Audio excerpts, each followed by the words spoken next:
natin ngayon, no? Dalawang okasyon po yung ating sinaselebrate ngayon para po makaalala ng bawat isa. Una po ay first birthday at ang pangalawa po ay child dedication. Para po sa mga ginang, gusto ko po bigyan kayo ng konting background sa inyo po mga inaanak. Natutuwa ako dahil very unique yung kanyang pangalan. Saitenis Sanchez Valdez. Okay? Pinanganak po siya sa Rizal Provincial Hospital, Antipolo, Alias, noong June 22, 2023. Kanya pong mga magulang ay si Romel Valdez at si Jessa Sanchez. Pupurihin po ang Panginoon kasi unang-una si Ruel, maliit pa lang talaga. Nagsaserve na siya sa Panginoon.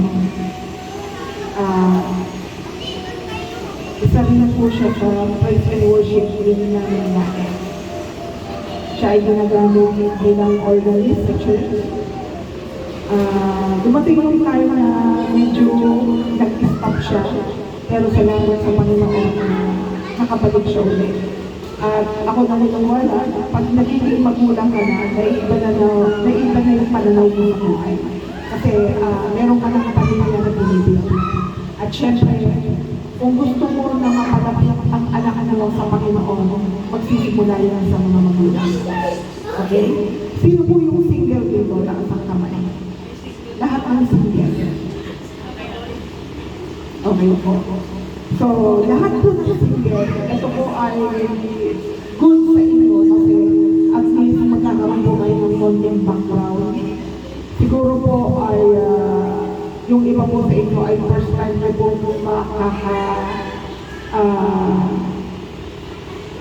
experience ng ganito pong child dedication. Gusto ko pong sabihin sa inyo ang pagkakaiba.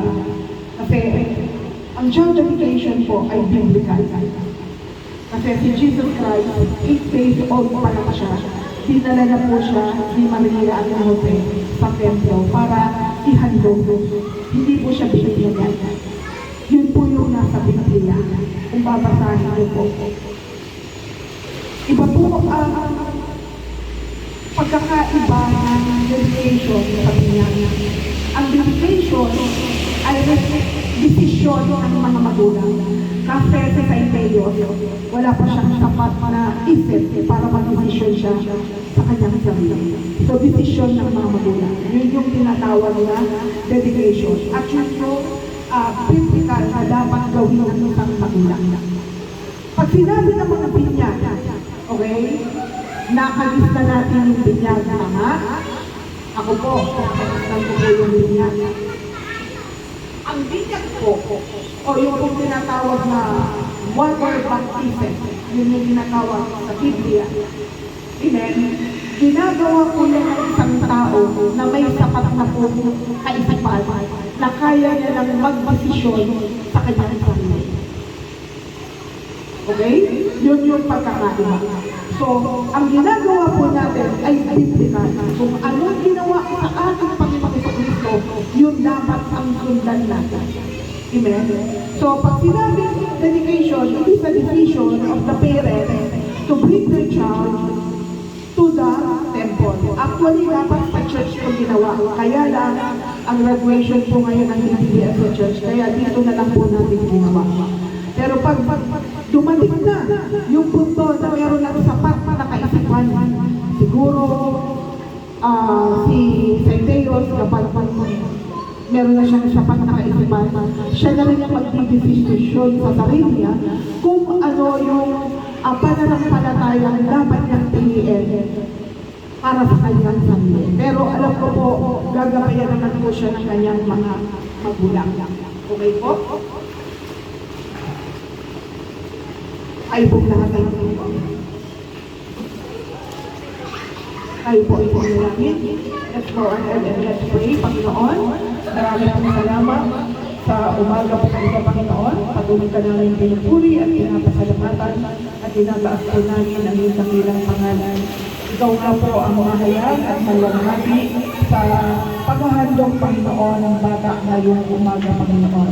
Lord, we give you praise, we give you glory, at kayo po, Panginoon, ang hinilig namin na patuloy namin makasama at ang banal na Espiritu Santo ang patuloy na gumabay sa aming lahat. Salamat po, Ama. Ito po Lord ang aming pangsalang. In Jesus' name, Amen. Sige po, pwede na muna. Para po kay Butch at kay Jessa. Okay, okay. Sabay kasi ako na Butch. Pero, hindi ko na informal. Pero meron kay Jessa.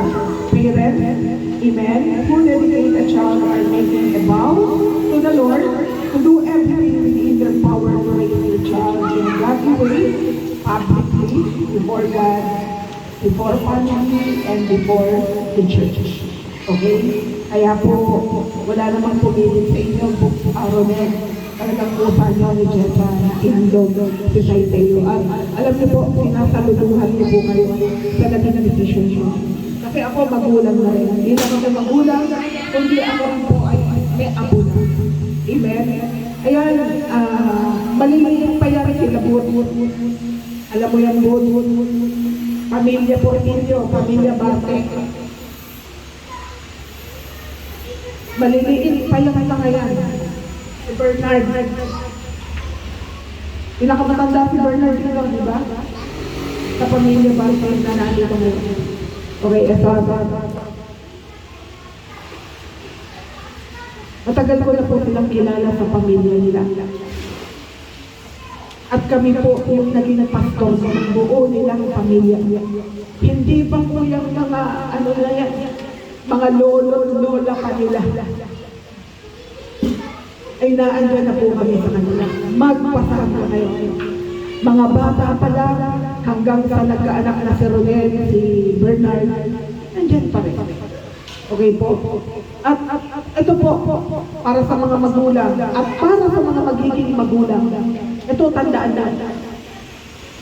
Akala ko, ang pagiging mabuting magulang, maiprovide mo lahat ang pangangailangan ng anak-anak. Mabuti ka ng magulang. Akala ko, ang pagiging mabuting magulang, mapag-aral ka sa maayos, mapakain mo, mabili mo ang mga damit na pangangailangan nila, maitira mo sila sa magandang, sa maayos, kahit na hindi sa maganda, simpleng tahanan. Akala ko ang definition ng pagiging magulang ay ganun. Pero hindi pala, nagkamali ako. Nung sinalipsik ko ang Biblia, sa harapan ng Panginoon, ang pagiging magulang ay yung nailalapit mo pala at naipapakilala ang Panginoon sa iyong mga anak. Tandaan po ninyo sa mga single na nandito, nawa ito'y maging eye-opener sa inyo na kung kayo ay dadating sa panahon na magkakaroon kayo ng sarili niyong pamilya, pinaka-first and foremost na dapat niyong gawin, hindi lang to provide financial, material, everything sa inyong mga anak, kundi ang pinakamahalaga, ipakilala niyo si Kristo sa inyong mga magiging anak. Bakit? Aminin niyo, tatanda kayo, at hindi sa lahat ng pagkakataon ay makakasama kayo ng inyong mga anak. Pero kung nakilala at ipinakilala ninyo ang ating Panginoong Jesucristo sa inyong mga anak, mawala man kayo sa tabi nila, sigurado kayo, aalis kayo ng mapayapa dahil may kinikilala silang Diyos na pwede nilang takbuhan sa mga panahon na sila ay mayroong mga pagsubok at problema na pwedeng kaharapin sa buhay. Isa pa, right ang tao. Ang tao nabubuo sa katawan, espiritu at kaluluwa. Yes? Parents, you can provide the needs of the physical aspect ng inyong anak. But only God can provide their spiritual needs. At mangyayari yan kung ang mga magulang ay dadali nila ang kanilang mga anak sa harapan ng ating Panginoon. Meron din yung magulang, si Bernard, dinadala na nila yung kanilang anak. Si Ronel, dinadala na rin nila yung kanilang anak. Si Perlin, dinadala na rin yung kanilang mga anak sa Panginoon. And that's a good decision. Kasi alam nyo, natin, pasama ng pasama, pagulo ng pagulo. Ang mga kabataan ngayon, wild. Wild ang mga kabataan ngayon. Kung wala tamang koneksyon, magawa nila, maibigan nila, magustuhan nila. Kailan last month, nagpunta si Pastor sa San Mateo. Nagulat siya. Ito gusto ko sabihin sa inyo. Nagulat si Pastor, nagpunta sa San Mateo. Tinanong ni Pastor, ay, ganda, ay, cute naman ang kapatid mo. Sabi niya doon sa isang babae, 10 years old. Sabi niya, ay, hindi ko po ito kapatid. Anak ko po ito. 10 years old, dalawa na ang anak. Shock siya kita. Baka meron kayong anak dyan na 10 years old. Sabi ko, siguro, mag-11 na siya eh. Siguro, pagkaregla pa lang nun. Nag-asawa na. So, imagine niyo, busy na ang mga bata, naglalaro pa sa edad na 10 years old, nag-aalaga na ng anak. Imagine niyo, kung kayo magiging magulang, anggap niyo ba na 10 years old, dalawa na ang anak, may apo ka na sa 10 years old mong anak? Kaya yun po yung sinasabi ko na dapat maging eye-opener sa mga magulang, na dapat ang mga magulang ay talagang responsibilidad na dalhin ang kanilang anak sa ating Panginoon. Parents' responsibility in Deuteronomy chapter 6 verse 5 to 7. Amen? Both Ronel and Jessa, parents, mas love God. Kung gusto niyo si Saiteyos na lumaki nang meron pong pagmamahal, pag-ibig, pagrespeto, paggalang sa ating Panginoon, dapat magsimula sa inyo, Ronel. Ronel, you are the head of the family. Ikaw ang pastor ng sarili mong pamilya. Hindi mo lang responsibilidad, Ronel, na pakainin si Jessa at si Saiteyos. Responsibilidad to na dalhin sila sa Panginoon. At ibigin at mahalin niyo ang ating Panginoon para yun ang nakita ni Saiteyos. Dapat ang magulang ay good example. Ronel and Jessa, must teach your children. You must teach Saiteyos. Habang lumalaki siya, ipakilala niyo ang Panginoon. Anak, ito tagapagligtas natin, maglingkod ka, lumapit ka. Habang lumalaki siya, dapat unti-unti yung pinapalaki siya, si Saiteyos. Pangatlo, you need to disciple Saiteyos. Amen? Kumbaga, lagi niyo silang tuturuan at babasahan ang salita ng Panginoon. Amen? Yun po yung pinakamaganda. Yung maliit pa lang siya sa kanyang isipan ang salita ng ating Panginoon. At ang apat, you need to train him. Amen? Responsibilidad na i-train. You are the first teacher. Amen? Ng inyong anak. Kasi magre-reflect ang ugali ng inyong anak, magre-reflect yan kung ano kayong mga magulang. Okay? So, urihin po ang Panginoon.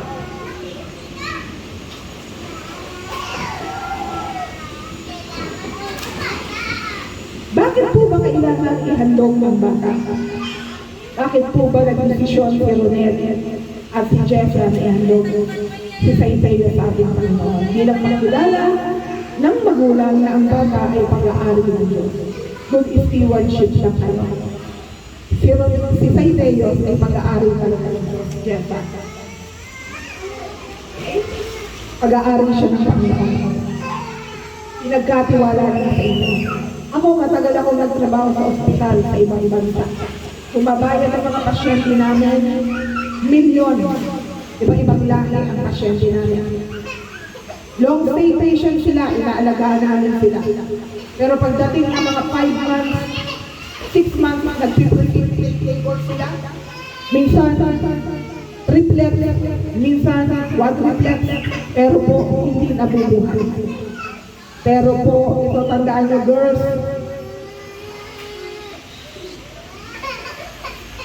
sinasabi sa Biblia, maliban na buksan ng Panginoon ang sinapupunan ng isang babae, hindi siya mabubuntis.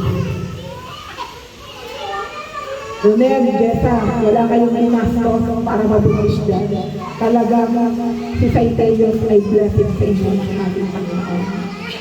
Nandito kayo bilang pagpapasalamat sa Diyos sa pagpapala, priceless ang anak-anak.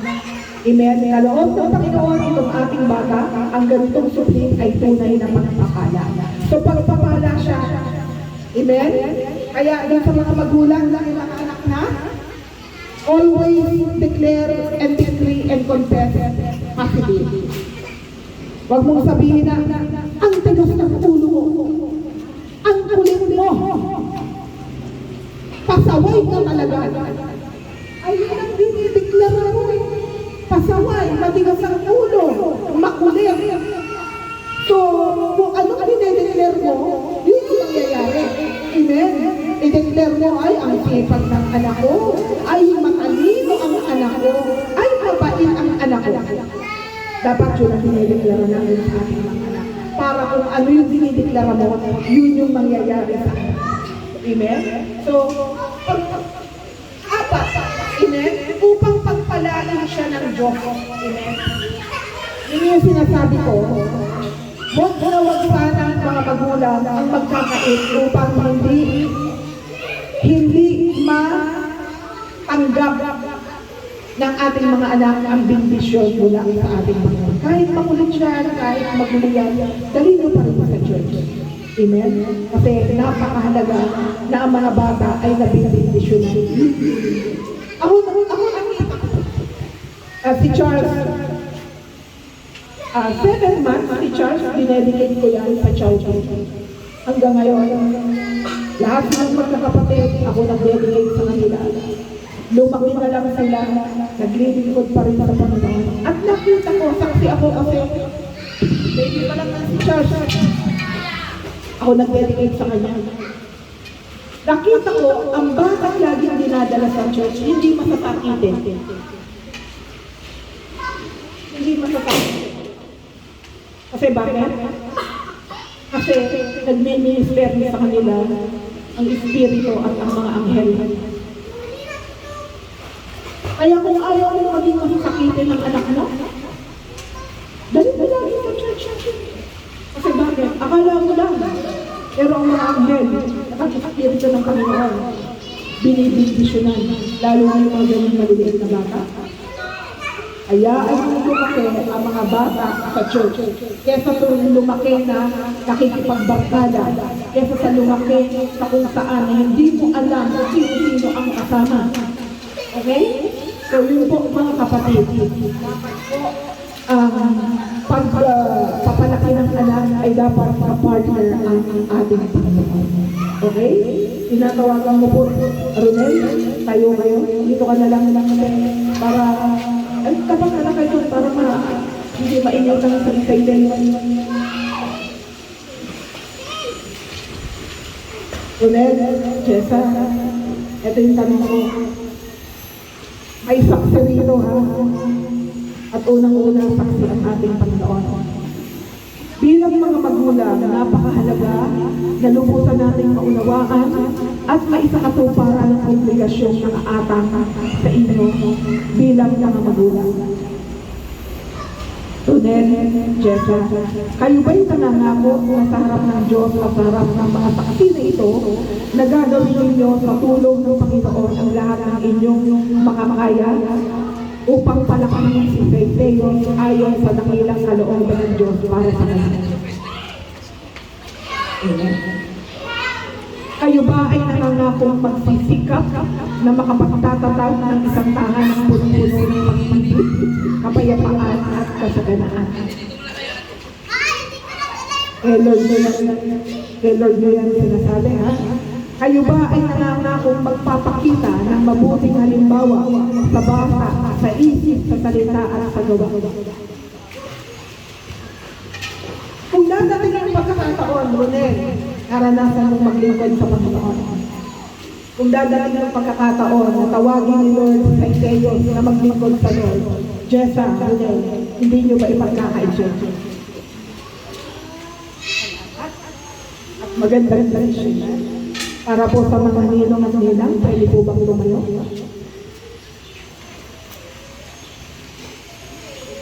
Masaya po ba kayo na maging pangalawang ninong at ninang ni Santea?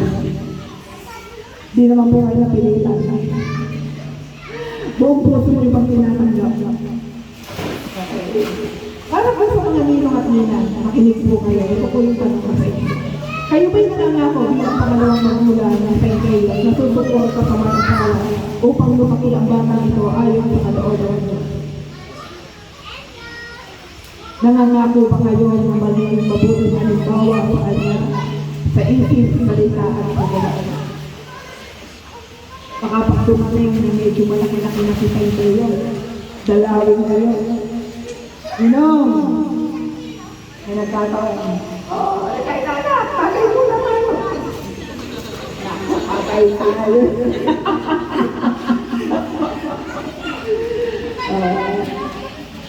Baka naman minsan, darating yung panahon, pag may asawa na si Santea, nag-away. Lumapit kay Ninong. Ninong? Nakalimutan ko tayo mga kay Ninong, anong tuloy mo pangalan? Toto, ang alam ko eh. Ninong Toto. Ninong! At away kami ng asawa ko eh. Baka advice ni Toto, ay nako, hiwalayan mo na yan. Imbis na ayusin, ay, inadyakan pa na hiwalayan. Ninong, Ninang, gusto ko lang po sabihin sa inyo, bakit kayo?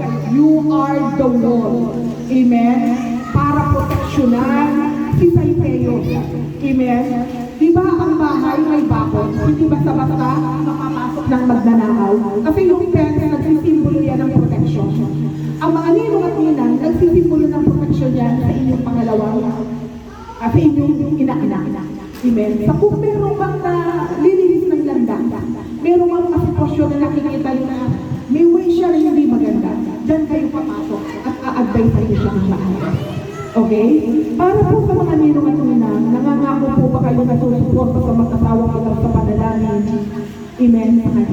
The best gift that you can give to Santea is prayer. Because prayer is Christ. Amen? Hindi sa laki, hindi sa ganda, hindi sa halaga, na pwede nag-give sa kanya. Kasi manulunga, masisira, wala yung gift. Pero yung gift ng prayer ay mananatili yan. Amen? Purihin po ang Panginoon.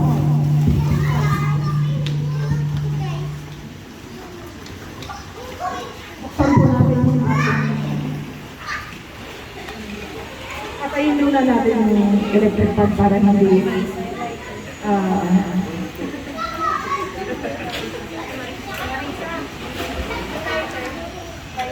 buksan po muna natin yung mga.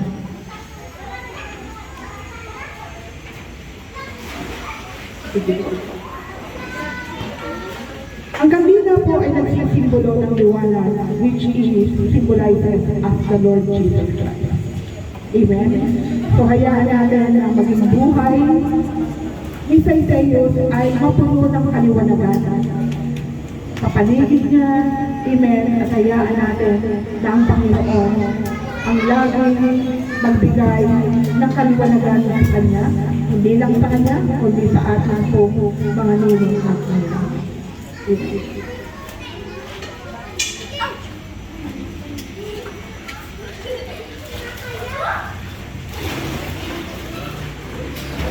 Pag nakapagin na po lahat, amen.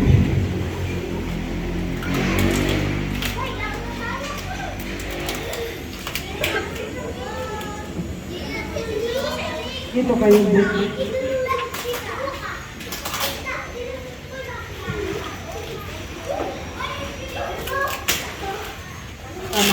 Sama kayo ka.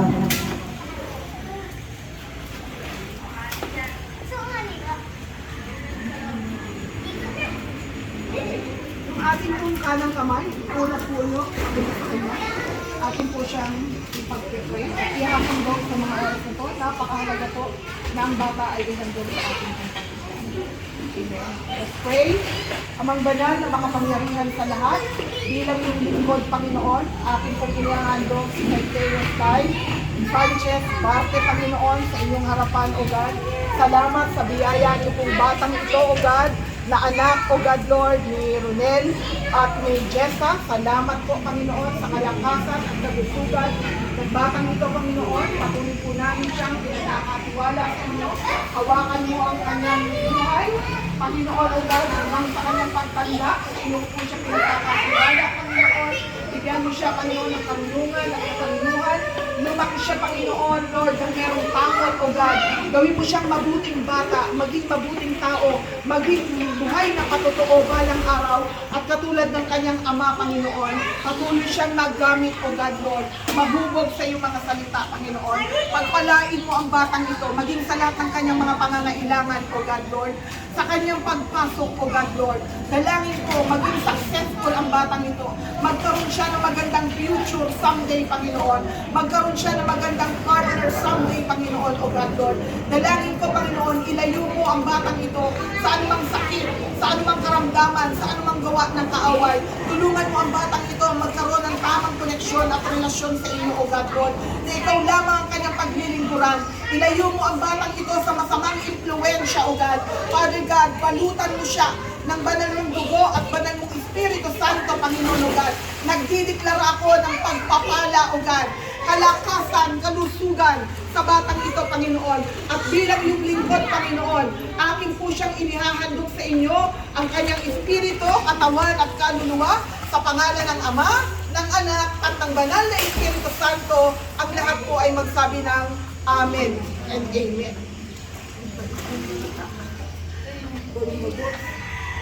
Pwede nyo na pong patayin yung kandila.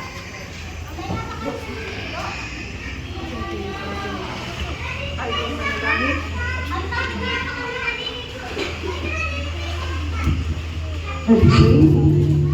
Panginoon, maraming salamat. Hindi po madali maging magulang. Kaya po inaatasan mo, Panginoon, ang pinapanalangin si Ronel at si Jessa. Give them the wisdom.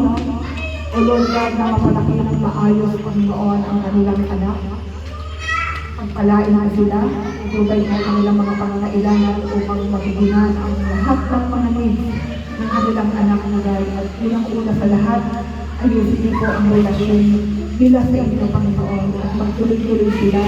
Lord, kung kaunawa mo sa kanila, kung talagang totoong mahal nila si Tayo, dadali nila ang batang ito linggo-linggo sa iyong Panginoon upang matanggap ng batang ito, ng kanilang anak, ang bendisyon na nanggagaling sa inyo, Panginoon. Kaya Lord, ingatan mo po si Wood, o God, Lord, sa kanyang pagtatrabaho, pag-alain na siya, si Jessa, ilang nag-aalaga sa kanyang anak, ang noon maging pagkatuwang mula, Panginoon, o God. Maraming salamat maging sa mga ninong at ninang na tumatay yung pangalawang magulang ni St. James Time, O Lord God. I pray always bless them, give them, O God, Lord, the strength, knowledge, O Lord God, at tulungan mo maging mabuti silang kaheplo St. Time, Panginoon, O God. Lord, I pray na ang mga ninong at ninang dito ay patuloy, O God, Lord, na i-acknowledge ka nila bilang Diyos, Panginoon, at tagapagligtas ng kanilang buhay. Alam namin, O God, without you, Lord, we can do nothing. Wala ka nang maipagmamalaki, wala ka nang maipagmamayabang. Lahat, O God, Lord, ay sa inyo lang po kami umaasa. Kaya, Panginoon, ayusin mo ang mga puso't isipan namin. Patawarin mo kami kung ano man ang mga pagkukulang at pagkakamali namin nagagawa. Lord God, tulungan mo magkaroon ng tamang direksyon sa mga buhay namin. Magkaroon kami ng oras at panahon sa inyo. Sapagkat kung wala ka, Lord, wala po kami, Panginoon. Hindi po kami mabubuhay. Ipaunawa mo po sa amin kung gaano kahalaga na meron po kami oras at panahon sa inyo, Panginoon God. Maraming salamat sa child education na ito, Panginoon. Ikaw lang po ang kapapurihan, may taas at madakila. Pagpalain mo ang bawat isa na naririto, lahat ng miyembro ng pamilya, ni Ronel, ni Jessa, Panginoon. Maraming pong salamat. Maging Panginoon, O God, sa buong maghapon na celebration nila, sa inyong po pinagkakatiwala at kaayusan at katagumpayan, Panginoon. Father God, you deserve all the glory and all honor, and all the praises, O God, Lord. In Jesus' mighty name we pray. At sa aming pong pagtatapos, ang pagpapala, ang pag-iingat, ay amin pong maranasan mula sa inyo. Ito ang aming dalangin. In Jesus' name, Amen.